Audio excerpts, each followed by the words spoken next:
Happy holidays. It's Sunday morning on CBS, and here again is Charles Osgood. Albert Brooks has a long record of playing movie roles for laughs. Not in his newest role, however, and thereby hangs a tale. Mo Rocca has a Sunday profile. Kid, I want you to meet Mr. Bernie Rose. Nice to meet you. My hands are a little dirty. So am I. Albert Brooks kills in his latest film, and not in the knock-'em-dead funny kind of way. Had you wanted to kill somebody in a movie for a while? Well, I'd wanted to play a part that was different than something I've played before for a while. I didn't, I didn't put out on the casting call, want to kill,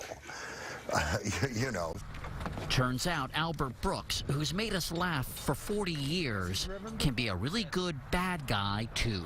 The film Drive is a neo-noir crime drama with Ryan Gosling as a solitary wheelman and Brooks as small-time mobster Bernie Rose.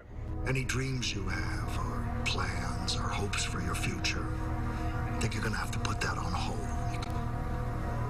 For the rest of your life, you're going to be looking over your shoulder. I'm just telling you this because I want you to know the truth. Film critics from New York to San Francisco named him Best Supporting Actor, and he's been nominated for a Golden Globe. 22 and make it happen for me. It's not like the signs weren't there all along. Come on, baby, 22, come on. Brooks is specialized in playing guys thwarted, frustrated, and pushed to the limit. How much is left in the nest egg? Nothing. Well, give or take 1,000. Give or take 1,000. If people were sitting in the dark for 30 years hoping I'd pick a knife up and kill one of the people in my own comedies, then maybe this is very pleasing. It's a catharsis. Yeah. I mean, listen, a lot of my behavior, I made a movie, Modern Romance, where a guy drove around someone's house for 20 hours. That behavior today gets a restraining order. That's borderline. No, it's not borderline. That's a restraining order. Modern Romance is one of 7 films that Brooks has written, directed, and starred in. I love you very much, Mary. I know. Oh, I know you do. I guess that's the same as I love you too. Sure. Films like Real Life. What are these? These are cameras.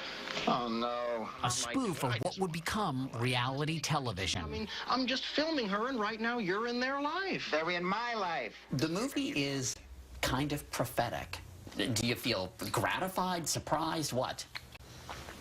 I'm always gratified, but, as I say to my friends, there's no line at the bank that says ahead of your time. So, but it's a nice feeling. Brooks was born into a successful showbiz family.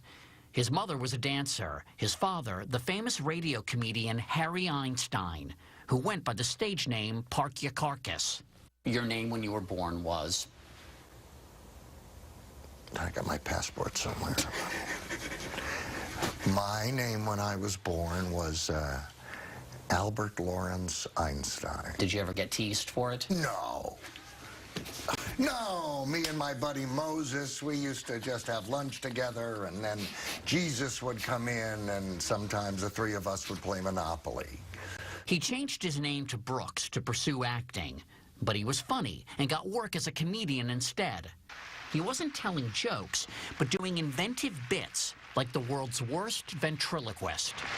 Well, good evening, everybody. Yes, hello, everybody. I'm Dave, and I'm Danny. Audiences didn't always know what to make of him. Where did you find the stomach to get through it when they didn't understand what was going on? I never wanted to make it badly enough on someone else's terms. Show business wasn't that important to me to be successful with what you wanted me to do. I sort of wanted to do it, and if it didn't work, I'd sell shoes, I'd do something else. Here's this week's film, written and directed by Albert Brooks. He passed on an offer to be the permanent host of Saturday Night Live. Right, this is my physician. Would you tell them now? And instead made short films for the first season, honing his skills as a filmmaker. Dr. Schuster. You are overworked.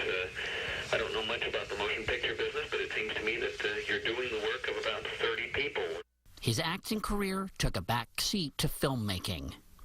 Big, Dead Poets Society, When Harry Met Sally. These are all movies that you turned down, yes? Yeah. Do any of them hurt when you think about it?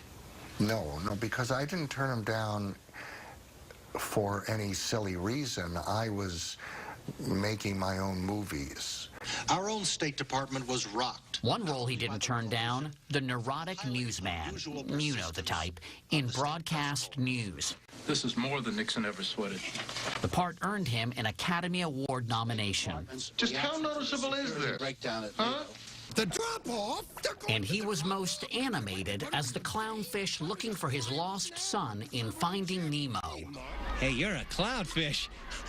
You're funny, right? Hey, tell us a joke.